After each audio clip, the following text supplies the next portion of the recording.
이번 시간은 손절매의 원칙에 대해서 알아보는 시간을 갖겠는데요.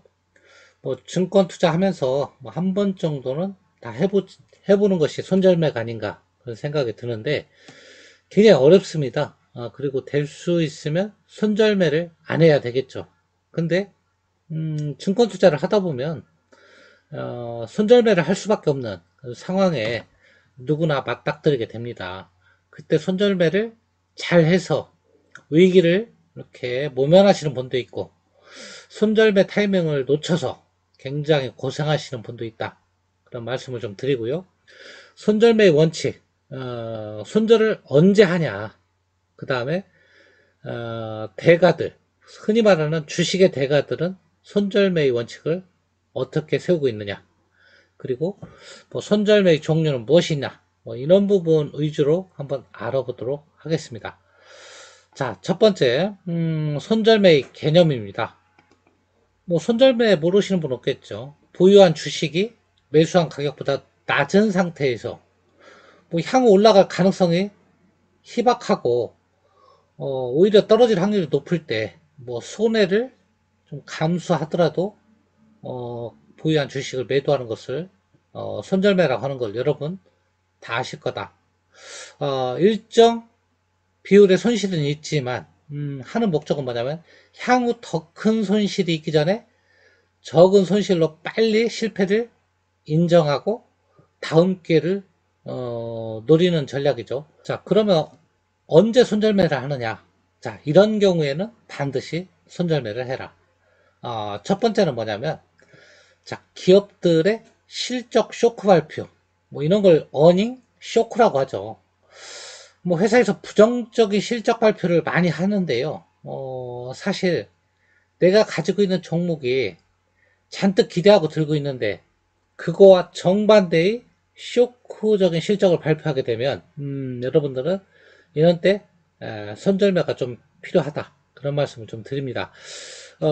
그냥 우리가 예상한 실적 쇼크면 손절매를 안 해도 되는데 잘 갈 것으로 생각하고 있는데 어떤 부정적인 요인으로 인해서 실적 쇼크를 발표하면 이제 그것은 이제 말 그대로 예기치 못한 어닝 쇼크거든요. 그렇게 나오면 뭐 이어서 이제 증권사의 이제 매도 리포트도 나오고 있고 그래서 향후에는 어떻게 가더라도 일단 당장에는 가기가 어렵다. 그렇게 되면 상당 기간 고생을 해야 된다. 그러니까 그런 경우에는 좀 손절을 단행하는 것이 좋지 않냐 그런 생각이 들고요. 두 번째로는 기업 내부에 치명적인 악재가 발생했을 때, 뭐 예를 들어서 대표이사의 횡령이라든가, 뭐 비자금 사건이라든가, 자금 악화설이라든가, 뭐 이런 것들이 발생했을 때는 이런 것도 손절이 필요한 경우가 있습니다. 근데 잘 판단해야 돼요. 때로는 이게 잘 나가는 회사가 이런 비자금 사건이나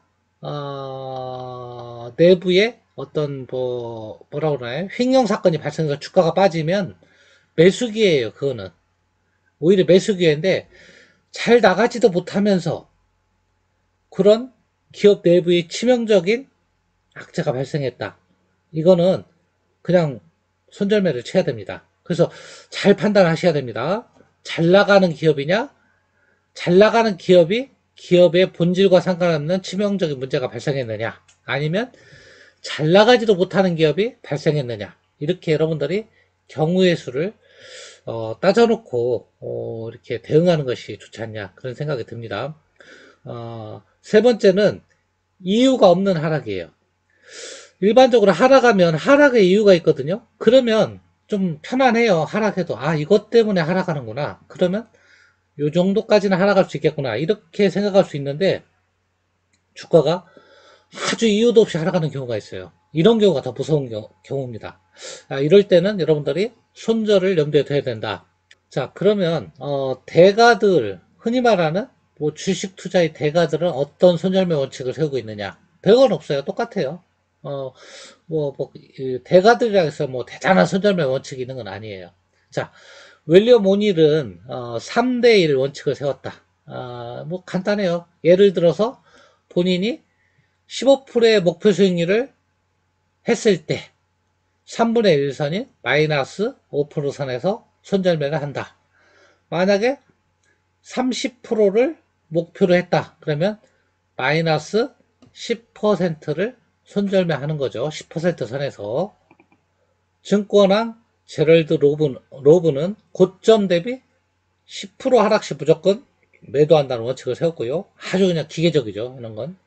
그 다음에 성장주 투자의 대가 필립 피셔는 자신의 오류 발견 시, 그러니까 자신이 어떤 종목을 샀을 때 이것 때문에 샀는데 자기가 잘못 판단했을 때, 굉장히 주관적이네요.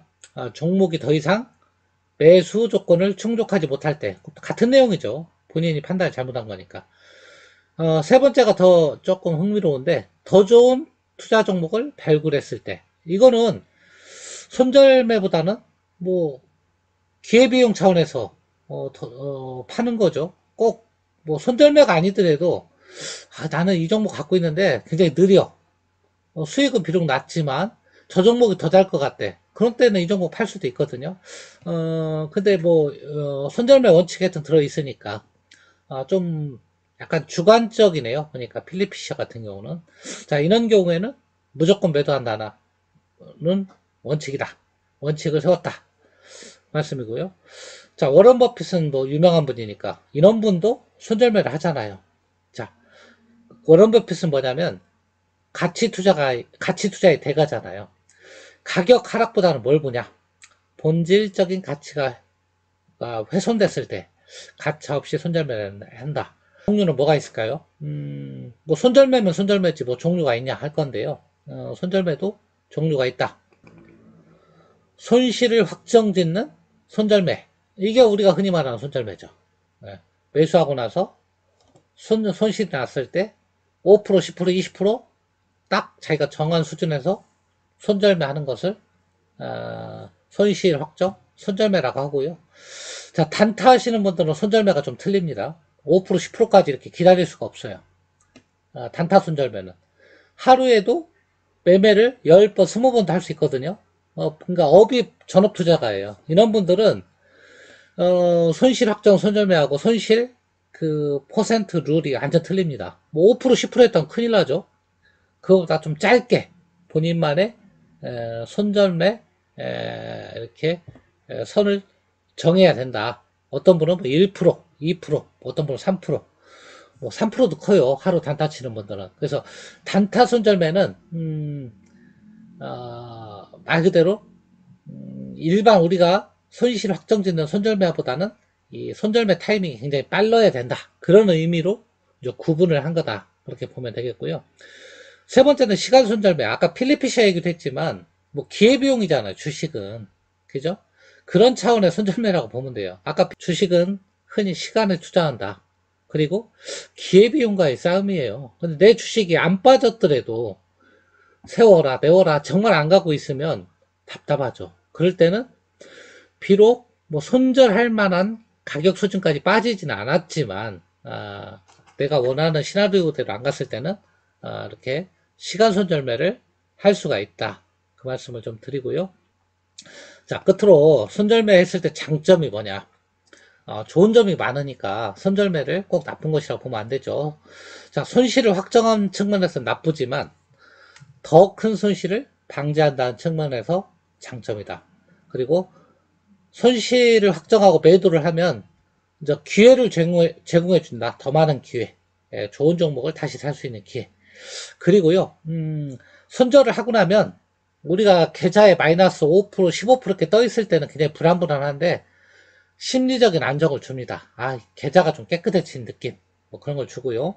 그 다음에 손절 한번 하고 나면요. 정신 차리게 돼요. 내가 왜 이런 매매를 했지? 정신 차리고 굉장히 자기의 매매를 복귀해보게 되는 그런 시간을 갖게 된다. 그리고 신중한 매매를 하게 된다. 그렇게 말씀을 드리고요.